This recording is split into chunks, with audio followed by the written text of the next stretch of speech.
à travers l'Inde et jusqu'au Népal. Je serai seul avec mon vélo, mon équipement et ma caméra pour ce pèlerinage à travers l'Asie. Voici mon odyssée indienne.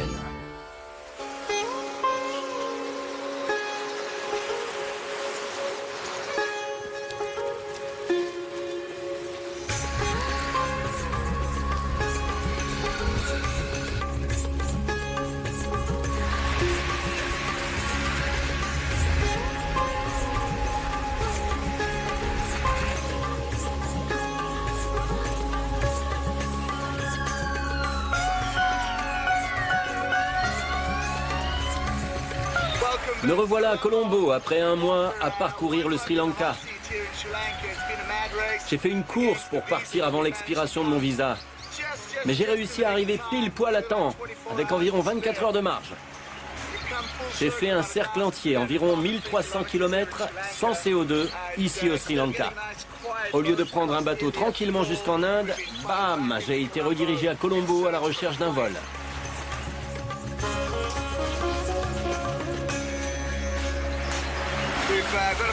Je dois trouver un carton pour mon vélo. J'ai 24 heures pour démonter mon vélo, le mettre en boîte, trouver un vol et partir d'ici avant que mon visa n'expire.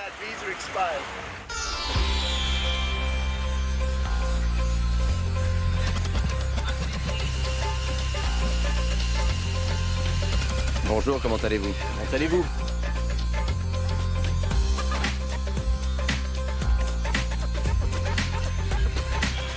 Enfin, on y est.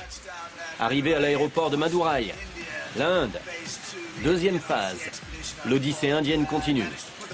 J'ai réussi à remonter mon vélo ici devant l'aéroport. Et je vais rouler en direction du temple de Meenakshi et de la ville de Madurai.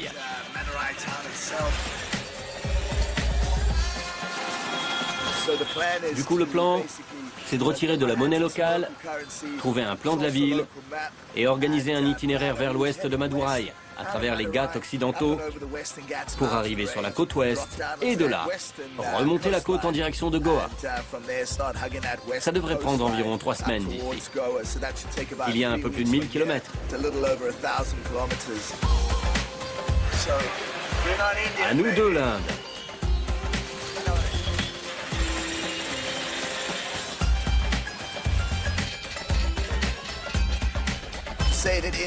Dire que l'Inde est en ébullition est sûrement un euphémisme. En Inde, on se retrouve submergé de sentiments. On m'avait prévenu, on me l'avait dit. Mais tant que tu n'y es pas pour le voir de tes propres yeux, tu ne peux pas t'en rendre compte. C'est vraiment unique.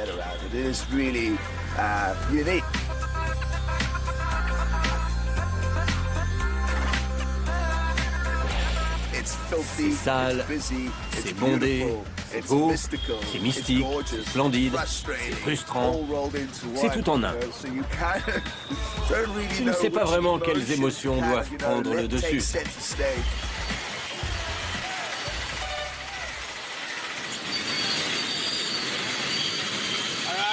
Bienvenue dans la folie matinale, ici à Tamil Nadu. J'espère que vous pourrez m'entendre par-dessus le brouhaha du trafic matinal. Rien que les klaxons me rendent fou.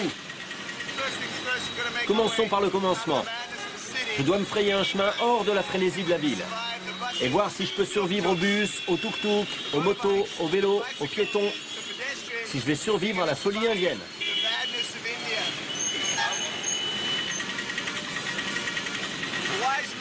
Avant que je vienne en Inde, un homme sage m'a dit: il n'y a rien de semblable dans le monde entier. Prépare-toi. Et les mots du sage, sois comme l'eau, pas comme la pierre. Suis le courant. C'est exactement ce que je vais faire. Je vais m'orienter vers la sortie de la ville en passant par le temple de Meenakshi.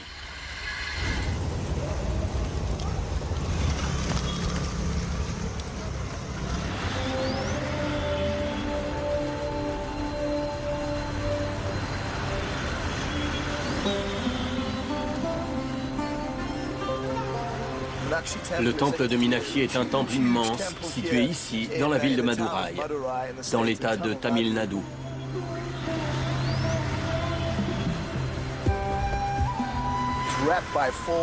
Il est entouré par 4 murailles. Il y a un flanc est, ouest, nord et sud. Je dirais qu'il y a un demi-kilomètre de marche quand on est sur l'une de ces murailles. Environ 500 mètres. C'est gigantesque.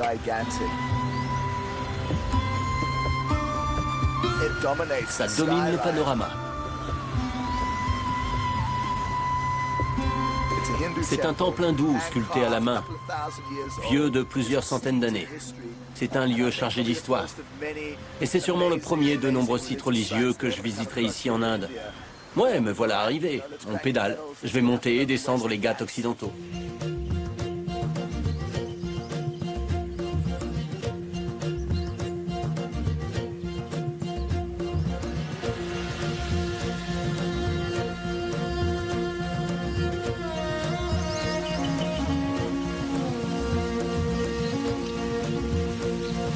Et on commence à monter.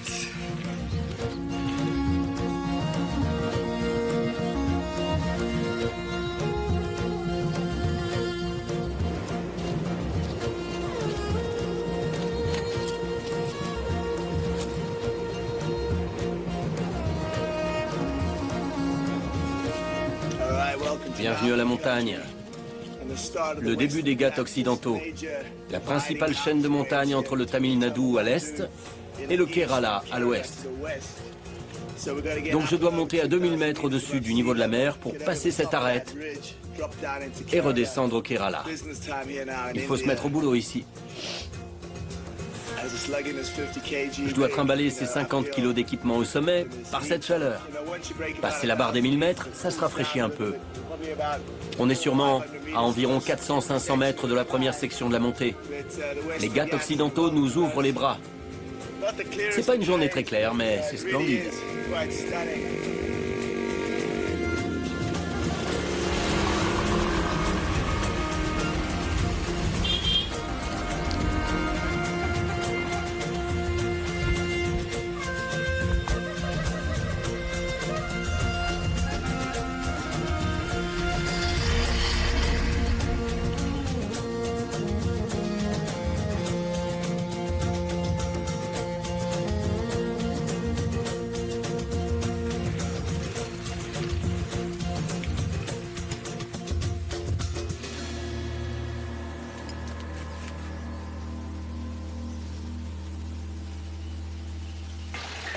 Bon.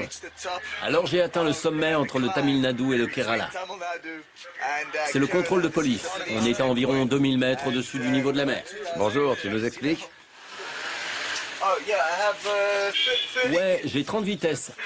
3 à l'avant et 10 à l'arrière. Un système de vitesse? Un système de vitesse? Ouais, il y a des vitesses. Un moteur?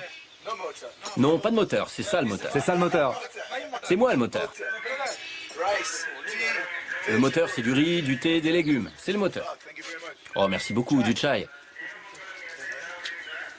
Je suis officiellement au contrôle entre le Tamil Nadu et le Kerala. Je vais redescendre de l'autre côté. Il est temps d'enfiler plusieurs couches. C'est à environ 2000 mètres au-dessus du niveau de la mer. 26 km de montée. J'en peux plus. Les policiers m'ont offert une tasse de thé. Ça m'a rempli l'estomac. Et je dois trouver où crécher cette nuit.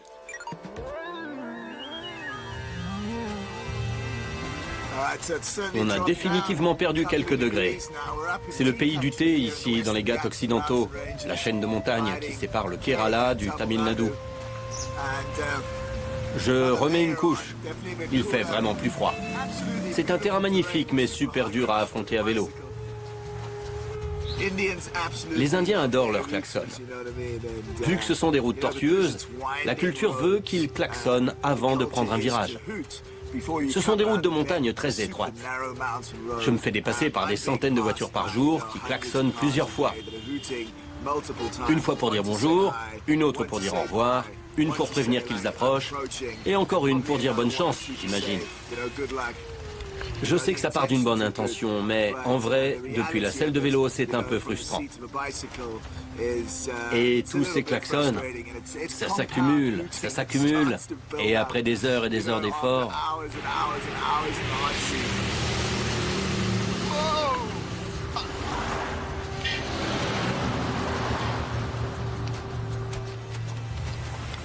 Je me dirige vers la petite ville de Munnar. J'ai l'impression que mes jambes aussi brûlent.